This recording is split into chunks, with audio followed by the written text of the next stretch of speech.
Bro, I'm 5 seconds away from freedom and this man is still looking at me. The door is in arm reach. I'm looking straight ahead. But this guy's still looking at me. I'm looking straight ahead. This guy is still looking at me. And then...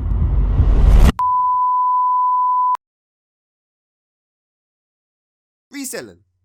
The act where one buys an item and then redistributes for a higher price to make profit. We see it all the time. To cars, to houses, to even shoes. It's global, baby. You get me? But in this story, we're scaling it back. Way back. To where I had my fair share. And let's just say, it didn't really end so well. But you can be the judge of that. Scene. I remember it like it was yesterday. First year of secondary school. You know, that awkward time period when you're out here trying to find your feet. Like the majority of people. But hey man, one thing we all can agree on. Playing some type of sport was the easiest way of getting associated. And the playground sport we was playing was none other than the infamous pat ball. Yes bruv, pat ball. The sport which only requires 3 little things. A tennis ball, a wall, and some niggas, baby. Guaranteed good time. Real talk. Back then, yo, any opportunity I got, for sure, you was catching your boy there. But you could say there was one major setback. You see, you could have been the most skilled individual at this game. But bro, after a couple plays, your shoes were going to be finished, bruv. Which is like the biggest L someone could take. Let me explain. Going to school, there was only 2 shoes which were valid. Wallabies and kickers. Wallabies being the more affordable one, but less durable. Then kickers, being more on the expensive side and more popular, only because it was the closest thing to actually wearing trainers. But yo, anything other than those 2, was an open invite for you to get grilled, bruv. And sadly, every parent had those exact same backup shoes waiting on standby just for emergencies. You know exactly what I'm talking about. Those indestructible church 700s, bruv. If you was African, you most probably had a mistake. Same thing though. But yeah, coming to school wearing these shoes was an open invite to get roasted. Like yo, no guy wants to be walking down the hallway sounding like one happy horse galloping, bruv. So you can see how that one action can have such a ripple effect. But me being me, you guessed it, I still played every day until I got what was obviously coming to me. So yeah, you can imagine the rest. I was pissed. So there man was.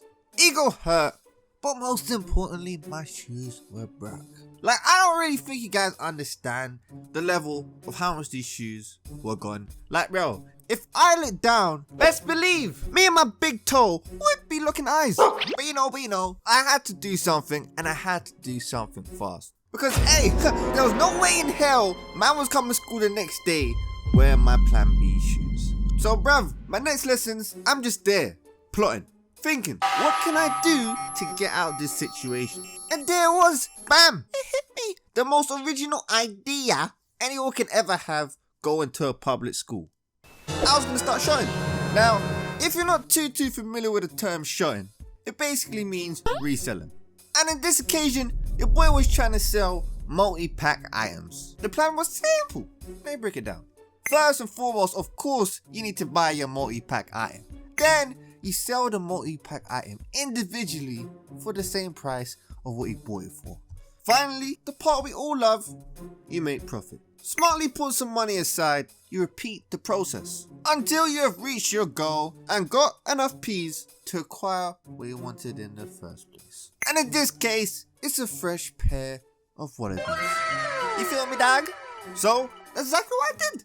First, of course, I caught myself a little multi-pack. I was coming in starting off small, so for sure, I only started with drinks. You know, you gotta have the bevs. So there I was, first day on the job. Confidence was high, very high. Bruv, man looked at my drinks and I was like, you know what? I might just need to buy some more. Because these are gonna be gone by the end of the day. You get me? Anyway, yo, why do I take a couple more steps? And bro, no word of a lie, first minute in, I'm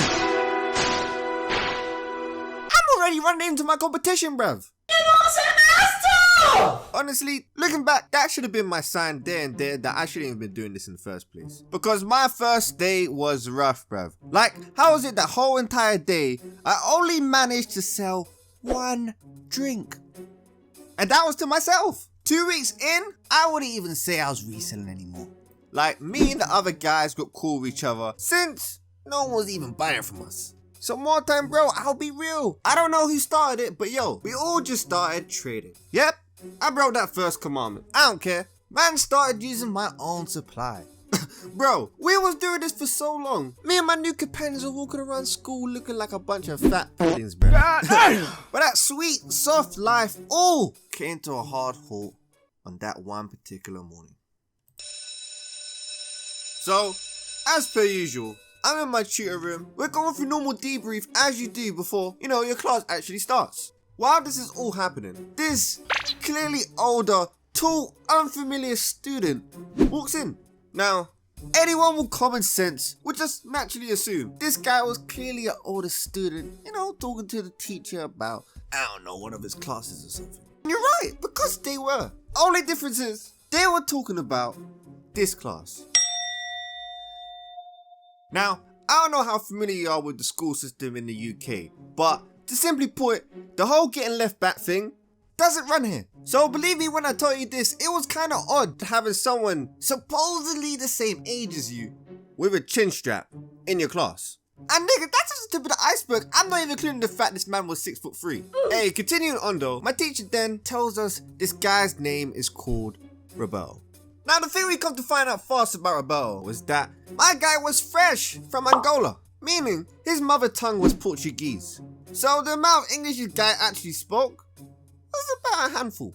Ultimately, giving this guy a good case to have somebody chosen to chaperone this guy 24/7. And yet, just my luck, it was none other than your boy Trudy. So there I was, given the responsibility to be looking after this grown-ass adult. And if that's not bad enough, bro, take in mind anytime I look down, I'm quickly reminded that my big toe is out here living his best life. Got it. Moving on though, even though I had all this extra baggage, I was still a man on a mission who had a lot of drinks he needed to sell. I once again hit the playground with the mindset of today's the day. Cause hey yo, there's only so much trading I can do. I'm broke. But yo, off the jump, stuff was actually different.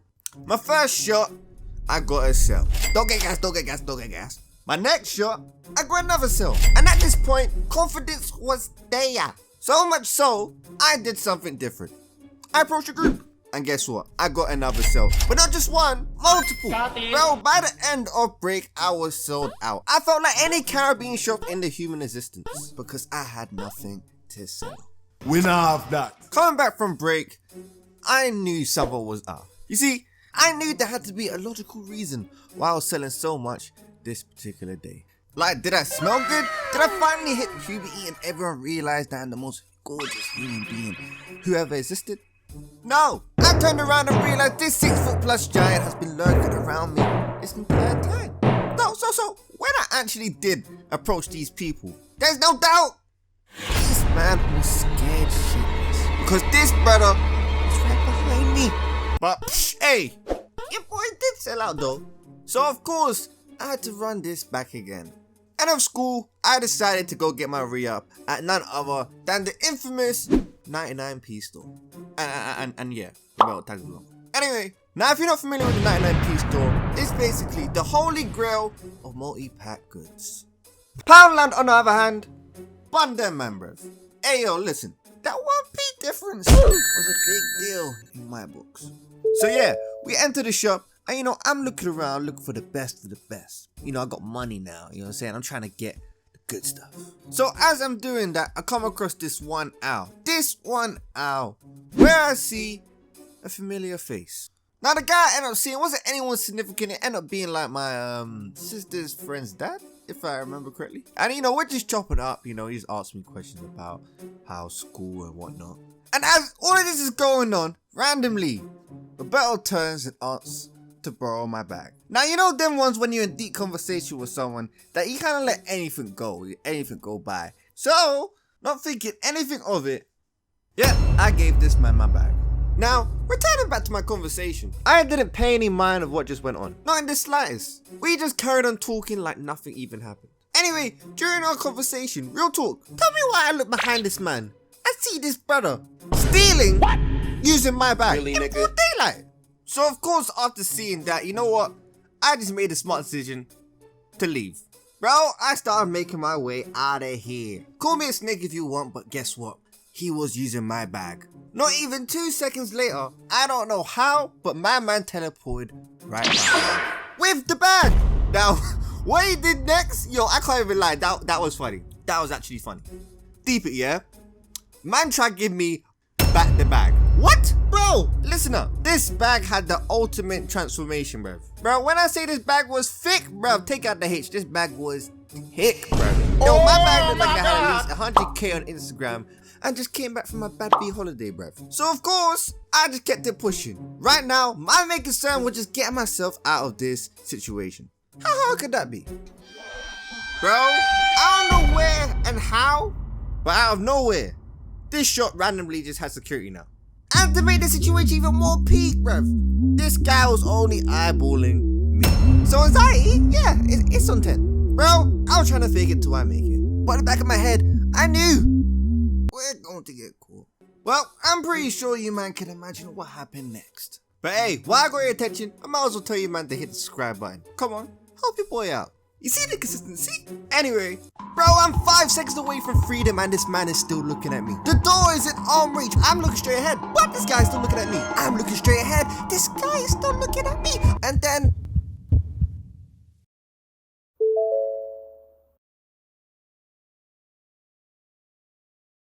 So, yeah. I'm still surprised to this day, just like you might be right now. But, yeah, did it get caught?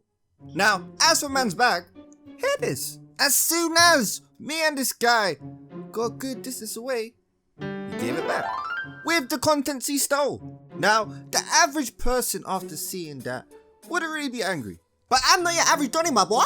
I was still pissed. Man straight up used me as a decoy. Am I actually some dickhead, bro? And you know what this brother had to say to me? I can't even animate it, bro. I had to show you. Yo, don't make me laugh, don't make me laugh.